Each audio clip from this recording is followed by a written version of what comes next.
We're using very ends of the mortise to get the width. In other words, to test that. Oh, I was just holding it up to that. Middle of it, trying to go to the very end. Yes. Right, so that's just fitting right in.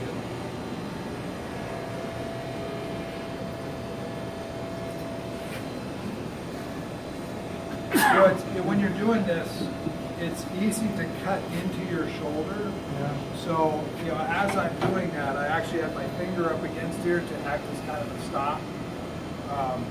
If I'm doing a bunch of these, which is rare, but if I was doing a bunch of them, I'd probably clamp a stop over here, so I just go bang into the stop. Because it's a real bummer when you hit that.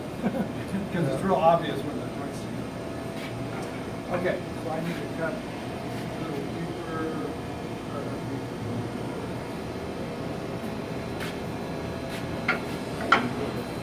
The fence over.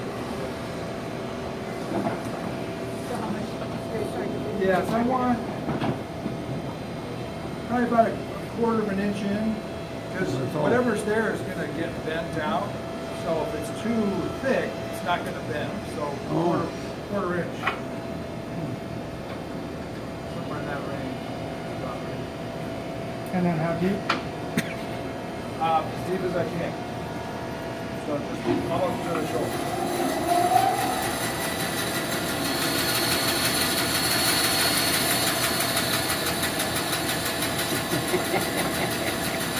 Weird stuff. Well, you're kind of weird.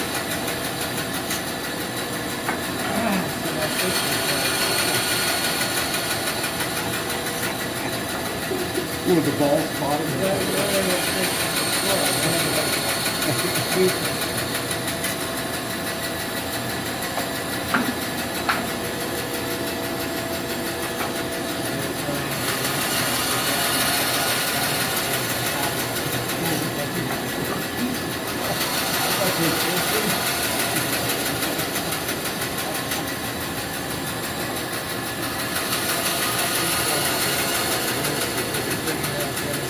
Older or younger?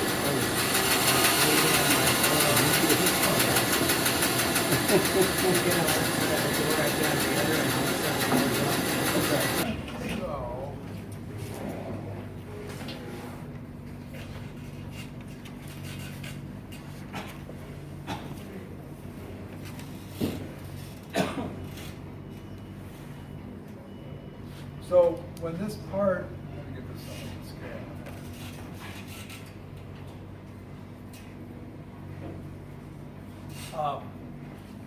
When this is together, the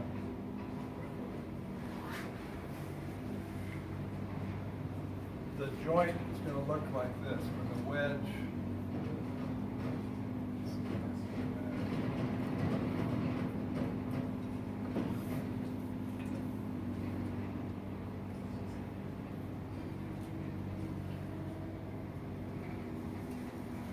The wedge is going to look like that. Okay? Well, Kurt's going to be a little proud too.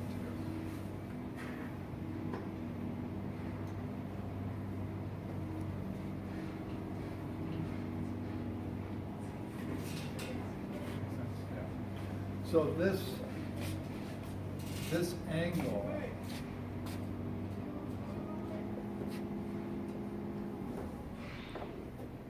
is 8:1 ratio. Okay? Bob, that's not it. That's the one that the cabinet maker rasper was on the right side. On the right wall of the cabinet? No, right wall. So the 8:1 was what I was told by Ian Kirby years ago, and so I don't know where that comes from, but Ian's a pretty smart guy, so I'm sticking with that. So what I have right now on the face of my board, the face of my leg,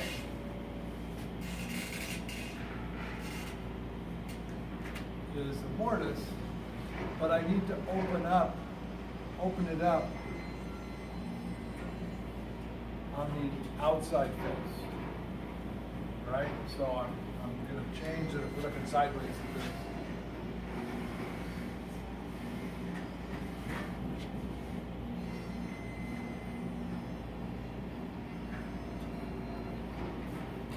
Right now I have that.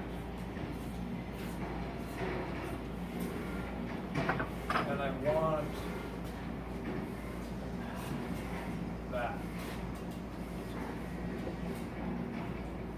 All right, so we're going to remove that material. Okay? And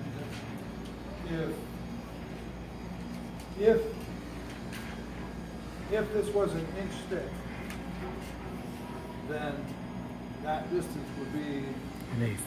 1/8 of an inch. Right? That'd be my 8:1. Okay, but it's not 3/4. So the distance is 3/32. Okay, so what I'm going to do is determine which is the prettier face. That looks a little nicer.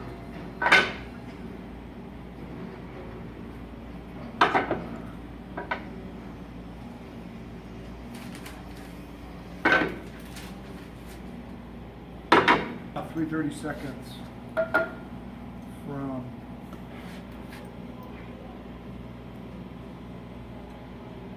from either side.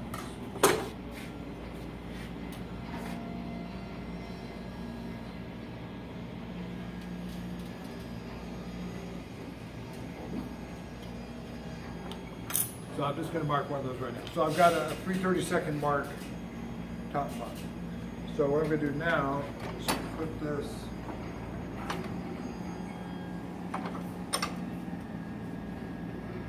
in here. File, rat tail file. You know, round file, rat tail file, same thing. And I'm going to file that at that angle. So my goal is, of course, not to touch this end and only remove it off that. So I'm going to put a pencil mark down there, just so I get a sense of where I'm at.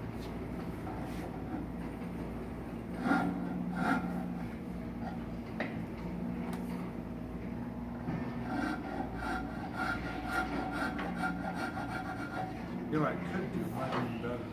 Let's do this. I'm going to set this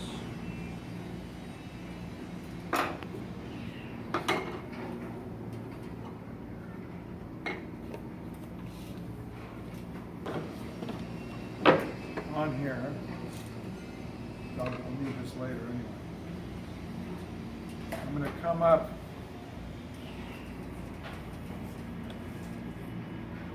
four inches. And I'm going to come over a 1/2 inch. So up 4 over a 1/2, 8:1. And draw a line. So I came up 4 inches, came over a 1/2 inch, drew a line there, and that's an 8:1 angle. Okay? I'm going to set my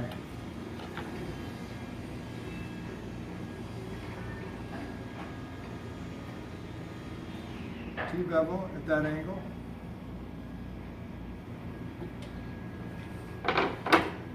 And I'm going to clamp this in here at that angle.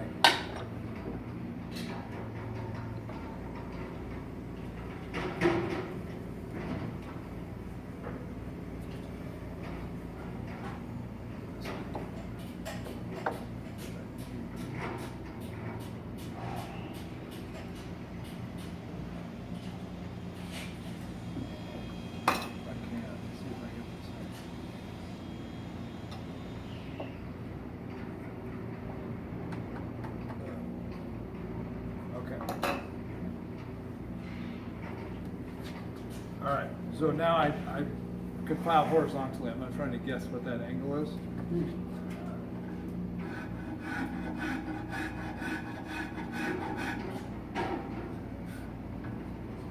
Is that right?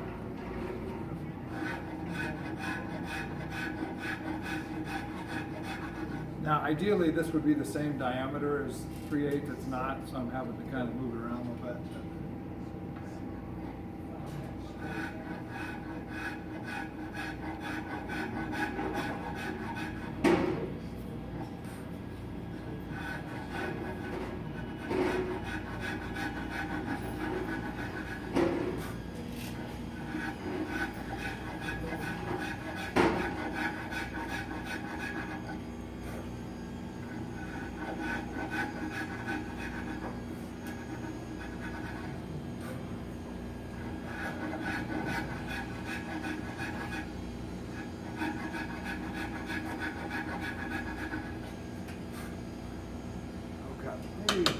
Pretty close to my line. I can still see a little bit of the pencil line there.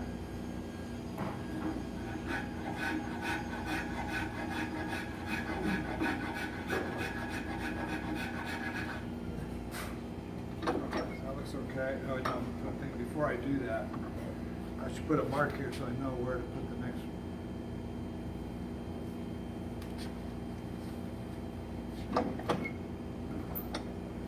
What's that mark for?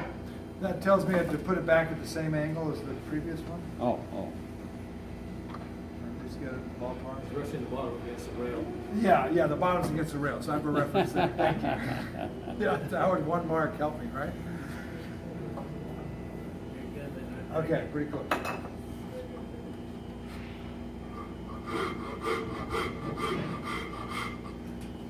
Pencil line.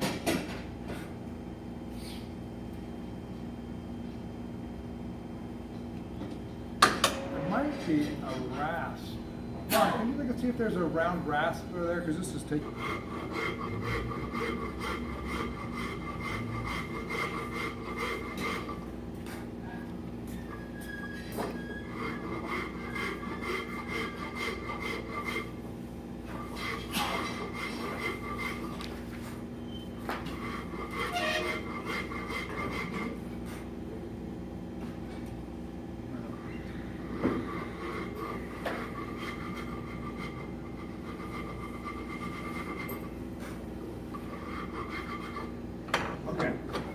I think I was just going really slow the first time.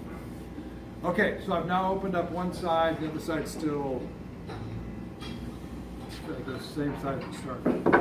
So now I need to round the ends of the tenons because I can't fit a square peg in a round hole, right? Everybody knows that. Very good. Not without a really big hammer.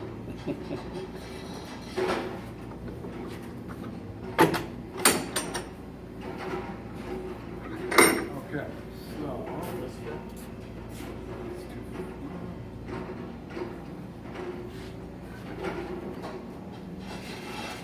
oh, that would work probably pretty well. Maybe a touch wide. Yeah. On the ends of these, I'm using a cabinet maker's file, or cabinet maker's rasp, which is a relatively fine rasp. It's a Nicholson 49. They make a 49 to 50. The 49 is a little finer than the 50. Oh, that's very similar to mine. Yeah. The one that Bob first brought over, I don't know if you saw it, but the teeth are much bigger and they're in rows. So these teeth are random, so it's a much smoother file, a much smoother rasp. So I want to do is start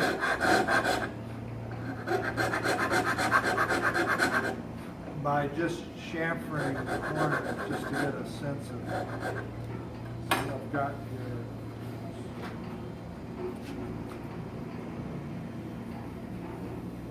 Would it have been easier to round it before you cut the curve or the wedge? I don't think so.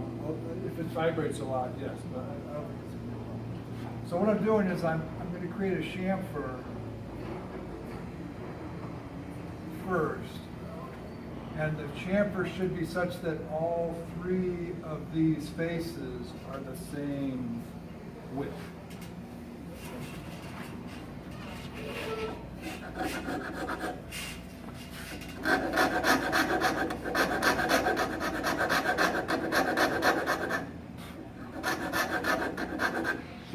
Yeah, well, not remember, but of course I don't want to mess up my shoulder here. So two things are helping me. One, I'm putting my finger there just to kind of keep me from doing that. Plus, remember I left that little extra material down there. So that's also kind of guarding the, as long as I don't tilt this, that's guarding the shoulder.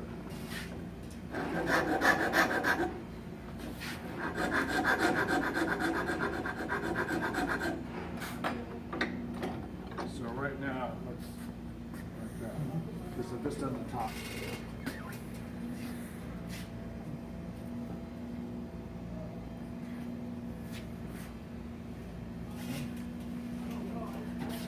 Unfortunately, I never took his class. Oh, you did?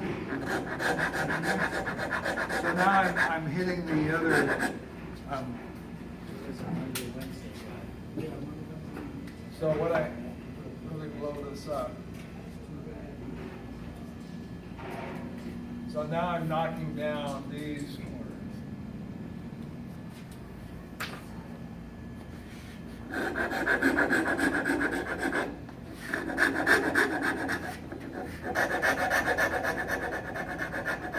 So the first ones were at 45 degrees, now I'm filing at 22.5 degrees. Okay, now I can't file all the way down to the bottom, so I'm going to grab my chisel.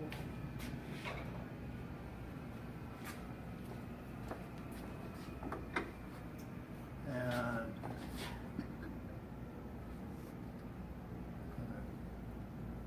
clean up that little surface there. So I'm coming in from either side, hit that little extra material I hit there.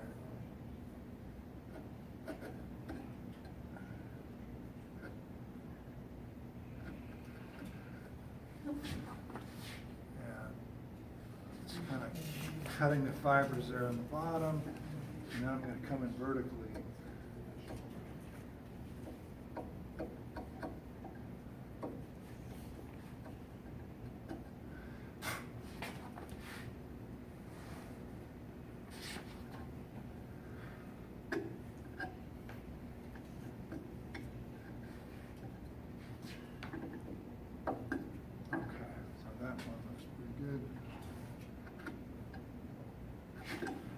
Yeah, if anything, I'm undercutting the shoulder just a touch.